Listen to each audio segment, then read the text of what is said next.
안녕하세요. 오늘 여러분이 공유해 주신 자료들 함께 파헤쳐볼 주인공은 바로 파이어플라이 에어로스페이스입니다. 네, 파이어플라이 요즘 아주 뜨겁죠. 맞아요.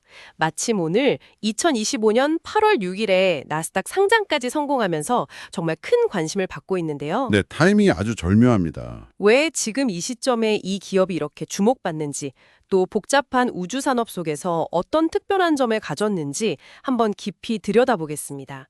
여러분이 주신 자료가 아주 풍부해요. IPO 정보부터 기술, 최근 임무 성공, 미래 계획, 재무, 파트너십까지 다 있거든요. 네, 이걸 바탕으로 이야기 나누면 파이어플라이의 잠재력이나 시장 내 위치가 좀 더 명확해지겠네요. 좋습니다. 그럼 바로 본론으로 들어가서 IPO 성과부터 좀 짚어볼까요? 주당 45달러에 1930만 주.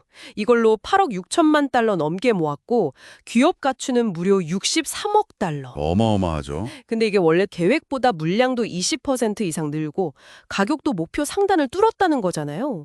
이게 그냥 시장이 좋아서 그런 걸까요? 아니면 투자자들이 뭔가 확실한 걸 본 걸까요? 어떻게 보세요?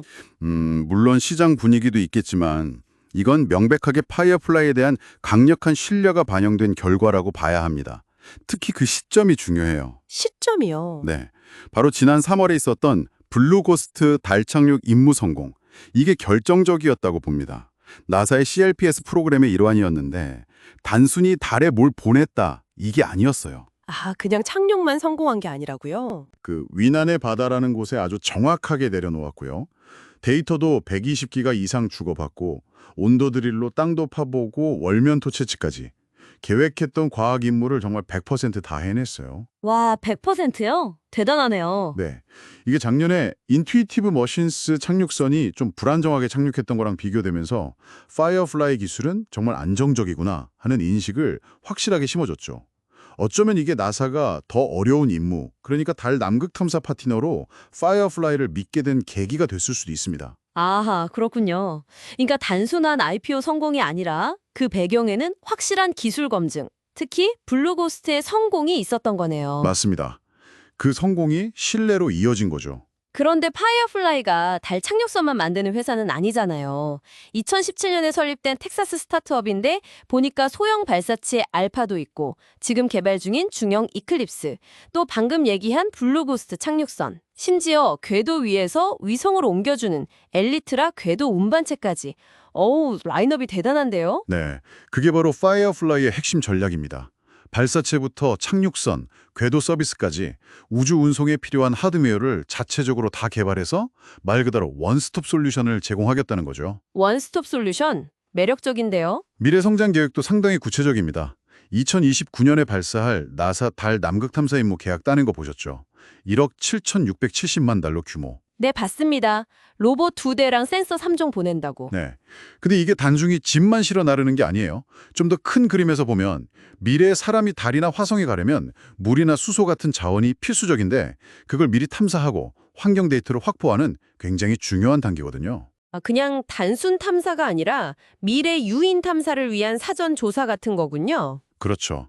블루 고스트 착륙선은 표면에서 12일 이상 그리고 모선인 엘리트라 궤도선은 5년 이상 궤도에 머물면서 통신 중계나 관측 임무를 수행할 계획이에요. 장기적인 서비스 역량까지 보여주겠다는 거죠. 기술력도 있고 미래 계약도 든든해 보이는데 결국 사업은 돈이잖아요. 재정 상황은 어떤가요? 자료 보니까 올해 1분기 매출이 5,590만 달러, 작년보다 6배나 늘었더라고요. 근데 여전히 순손실이 6,010만 달러, 적자네요. 네, 아직은 적자 상태입니다. 사실 우주산업 초기 기업들이 흔히 겪는 과정이긴 하죠. R&D 비용이 워낙 많이 드니까요. 그렇겠죠. 그래도 수주 잔고가 11억 달러나 되고 확정된 발사 횟수도 30회가 넘는다는 건 좀 긍정적으로 봐야 하지 않을까요? 당연하죠. 그게 중요한 포인트입니다. 당장은 적자지만 미래 수익을 확보할 계약이 쌓여 있다는 뜻이니까요. 그리고 또 하나, 파트너십을 깨놓을 수 없습니다. 아, 파트너십. AE 인더스트리얼 파트너스 말고 또 누가 있죠? 바로 노스롭 그루먼입니다. 미국의 대표적인 방산 기업이죠. 이 회사가 주요 투자자로 참여하고 있다는 데 의미가 커요. 올해만 해도 5천만 달러를 추가로 투자하면서 파이어플라이랑 같이 개발 중인 중형 발사체 이클립스 개발에 속도를 내고 있습니다. 이클립스, 그게 최대 16톤급이라고 했죠? 어디에 쓰려는 걸까요? 이게 아주 다목적입니다. 대규모 위성군을 한 번에 쏘아 올리거나 우주정거장에 보급품을 보내거나 심지어 국가 안보 관련 임무까지 염두에 두고 있어요. 스페이스X 같은 회사들과는 좀 다른 노선 같은데요? 정확합니다. 파이어플라이는 스페이스X처럼 초대형 발사체 경쟁에 뛰어들기보다는 신속한 대응, 그리고 다양한 임무 수행 능력, 이걸로 승부하려는 거죠. 이게 바로 파이어플라이만의 차별화된 경쟁력 강화 전략입니다. 근데 여기서 질문이 생기죠. 과연 이 틈새 전략이 그 거대 기업들 사이에서 얼마나 효과적일까? 정말 궁금한 부분이네요. 그 틈새 전략이 통할지는 지켜봐야겠지만 마침 미국 정부가 우주 산업을 키우려 하고 나사도 민간 파트너를 여러 곳으로 늘리려는 분위기니까 이런 외부 환경은 파이어플라이 같은 신생 기업에게는 분명 기회가 될 수 있겠군요. 네, 분명 유리한 환경이죠. 자, 정리해보면 오늘 여러분의 자료를 통해 살펴본 파이어플라이 에어로스페이스, 성공적인 IPO를 발판 삼아서 블루고스트로 입증된 기술력, 또 나사 달 남극 임무라는 확실한 미래 먹거리, 노스롭 그루먼과의 전략적 파트너십, 그리고 탄탄한 수주 잔고까지 이걸 다 갖추고 민간 우주 시장에 정말 강력한 플레이어로 떠오르고 있는 모습입니다. 맞습니다.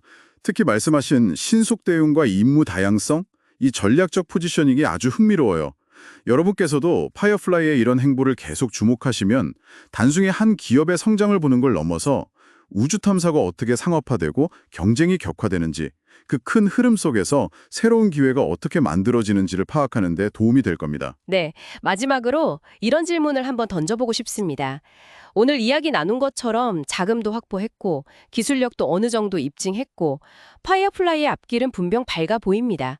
하지만 모두 아시다시피 우주선악이라는 게 워낙 예측 불가능한 변수도 많고 돈도 엄청나게 들고 경쟁도 치열하잖아요. 그렇죠. 항상 변수가 존재하죠. 스페이스X 같은 기존 강자들은 물론이고 앞으로 또 어떤 새로운 경쟁자들이 나타날지 모르는데 이 파이어플라이가 앞으로 마주하게 될 가장 큰 예상치 못한 난관이나 경쟁 압력은 과연 무엇일지 한 번쯤 깊이 생각해 보시면 어떨까 합니다. 좋은 질문입니다. 곱 씹어볼 만하네요. 오늘 저희와 함께 깊이 탐구해 주셔서 감사합니다.